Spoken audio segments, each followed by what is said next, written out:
By our third year together, we put a string of wins together and ended up meeting the New York Giants in Yankee Stadium in New York for the World Championship. And it's 1958. It's our fourth year together.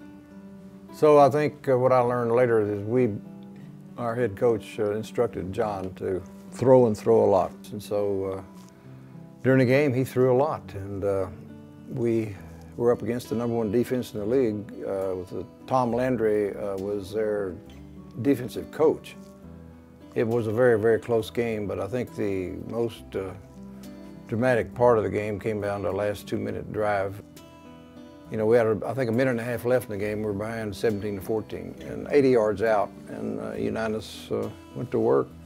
You know, I became a head coach, you know, years later, and I'm working with getting the plays called, and it's when I really began to appreciate what we just took for granted from Unitas as our quarterback. He's the guy calling all the plays for the 13 years I played with him. And I got to thinking and analyzing this game later, why did John call that or that or that? What was he thinking? What gave him the instinct to do this? And I think it was instinct. He moved us, you know, 80 yards down the field in a minute and a half. We used all our timeouts. We get on about the 15-yard line, no more timeouts.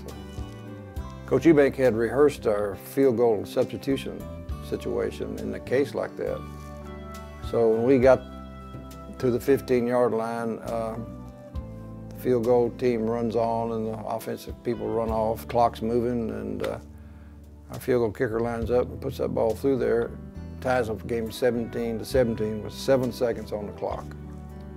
That was pure Unitas. I think he probably hit, I don't know, 6 or 7 out of 8, you know, on that drive.